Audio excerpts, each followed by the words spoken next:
Tayyib, Assalamualaikum warahmatullahi wabarakatuh. Bismillahirrahmanirrahim. Alhamdulillahirabbil alamin. Wassalatu wassalamu ala asyrafil anbiya'i wal mursalin wa ala alihi wa sahbihi wa sallim ajma'in. Matnul Ajurumiyah.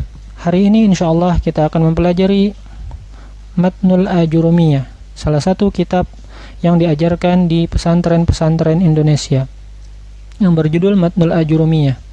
Coba kita telah satu persatu. Apa itu matan? Matan, apabila kita cari di dalam literatur, matan itu adalah karangan singkat atau tulisan pendek yang mana isinya hanya menjelaskan tentang hal-hal penting terkait gramatika ilmu nahwu beserta contoh-contoh yang mesti ditambahkan dalam matan tersebut. Nah, itu matan nih, sifat matan. Al-Ajurumiyah itu adalah nisbah kepada atau disandarkan kepada pengarang atau muallif. Siapa muallifnya? Dia adalah Abu Abdillah bin Muhammad bin Dawud As-Sonhaji al-Ma'ruf bibni Ajurrum. As-Sonhaji itu nama qabilah beliau. Sedangkan beliau juga dikenal sebagai Ibni Ajurrum. Ajurrum itu sendiri berasal dari bahasa Barbar yang artinya al-faqir atau zuhud. Ya, langsung saja kita masuk kepada materi yang pertama dalam kitab Matan Jurumiyah. Al-kalamu huwal lafdzul murakkabul mufidu bil wad'i. Yang namanya kalam, yang namanya jumlah, yang namanya kalimat apabila kita terjemahkan dalam bahasa Indonesia adalah yang pertama al-lafdhu, lapas, sama dengan kata, sama dengan kalimat dalam bahasa Arab ya. Al-murakkabu, tersusun paling minimal dari dua kata. Al-mufidu, jelas maknanya, ada faidahnya, dapat dipahami oleh lawan bicara. Bil wad'i, dengan bahasa Arab. Ada juga ulama yang mengartikan dengan sengaja diucapkan atau ditulis kalam tersebut. Ya, langsung saja kita masuk kepada ta'likan yang nomor 2. Oh, maaf, tadi ta'lik yang nomor 1. Muallif Abu Abdillah bin Muhammad bin Dawud As-Sonhaji al-Ma'ruf bibni Ajurrum. Sekarang ta'likan yang nomor 2. Sebelum kita lebih jauh untuk menjelaskan tentang apa itu kalam, alangkah baiknya kita bandingkan dengan struktur kata atau struktur kalimat dalam bahasa Indonesia. Hampir-hampir mirip antara bahasa Arab dengan bahasa Indonesia. Sebelum kita mempelajari suatu bahasa, otomatis tentu kita memahami partikel-partikel terkecil dalam bahasa tersebut. Dalam bahasa ada bahasa Indonesia. Kita ambil contoh ya. Dalam bahasa Indonesia ada yang namanya istilahnya huruf, kata, kalimat. Huruf yang kita kenal dalam bahasa Indonesia adalah A, B, C, sampai Z. Itu huruf dalam bahasa Indonesia. Sedangkan kata di situ misalnya Budi. Budi itu merupakan kata. Apa itu kata? Kata itu susunan beberapa huruf yang mempunyai makna. Kalimat atau kata Budi, B-U-D-I, dia mempunyai makna ketika kita mengucapkan kata Budi. Nah, dan yang selanjutnya kalimat. Kalimat itu susunan dari beberapa kata yang mempunyai makna. Zaid makan roti. Zaid itu satu kata, makan itu satu kata, roti itu satu kata.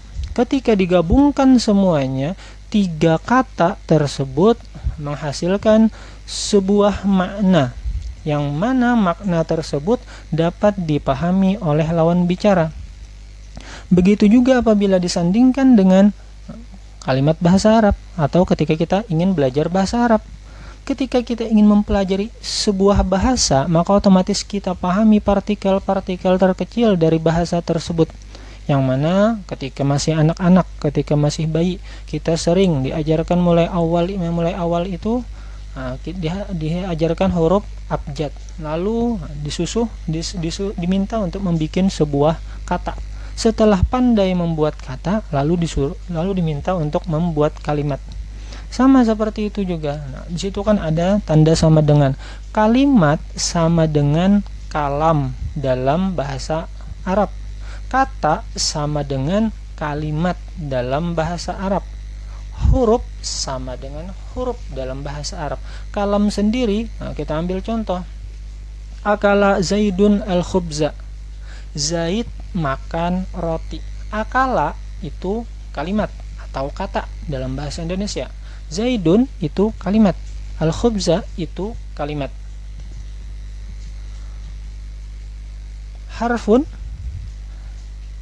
huruf hijaiyah, yaitu a, ba, ta, sa, jim, ha, kho, dan seterusnya.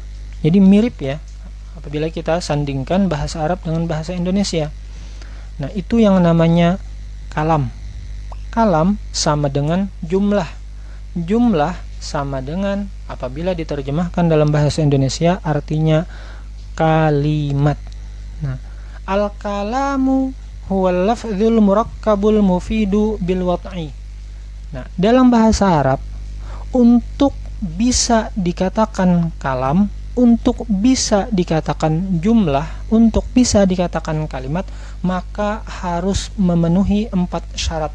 Apa syarat yang pertama? Yang pertama, lafzun, lafaz ya. Lafaz itu apa? Artinya adalah kata. Kata itu apa? Kalimat dalam bahasa Arabnya. Contohnya Zaidun. Zaidun itu merupakan kata. Apa itu kata? Susunan dari beberapa huruf hijaiyah. Apa itu kalimat? Apa itu kalimat? Susunan dari beberapa huruf hijaiyah. Apa itu kata? Susunan dari beberapa huruf abjad. Nah, Zaidun di situ kata. Yang mana kata tersebut mempunyai makna. Itu syarat yang pertama. Yang kedua, murakkab. Apa itu murakkab? Murakkab itu tersusun. Paling minimal tersusun dari 2 kata. Minimal tersusun dari 2 kalimat. Contohnya, man jadda. Man itu 1 kata, jadda itu 1 kata. Nah, kalau kita pahami, kita terjemahkan ke dalam bahasa Indonesia, barang siapa atau siapapun yang bersungguh-sungguh, tekun, rajin. Nah, apakah sampai di situ dapat dipahami langsung oleh lawan bicara? Tentu tidak, masih muncul pertanyaan oleh lawan bicara. Barang siapa yang tekun, muncullah pertanyaan lawan bicara, kenapa kalau tekun? Nah, maka syarat yang kedua masih belum mencukupi sebagai syarat kriteria untuk dikatakan sebagai kalam. Apa syarat berikutnya? Mufidun, jelas maknanya. Artinya maknanya dapat dipahami oleh lawan bicara. Nah, sekarang kita ambil contoh, man jadda wajada. Barang siapa yang tekun, bersungguh-sungguh, niscaya dia akan sukses atau mendapatkan apa yang ia cita-citakan. Nah, ketika kita menyebutkan mendapatkan apa yang ia cita-citakan, otomatis lawan bicara akan langsung paham. Yang mana man kalimat, jadda kalimat, wajada kalimat. Ketika 3 kalimat tersebut disusun, dapat dipahami oleh lawan bicara secara 100%. Akhirnya dia terdiam ketika mendengar penjelasan makna yang kita maksud. Wat'un di situ ulama nahu khilaf. Ada yang mengatakan bila Arabiyah dengan bahasa Arab, ada yang mengatakan bila amdi dengan sengaja. Kalau dengan bahasa Arab berarti bahasa Indonesia tidak termasuk kalam. Kalau dengan bila amdi, maka orang yang mabuk atau orang yang mengigau itu bukan dikatakan kalam. Ya, demikian penjelasan tentang kitab Nahwu hari ini. Wallahu a'lam bishawab. Assalamualaikum warahmatullahi wabarakatuh.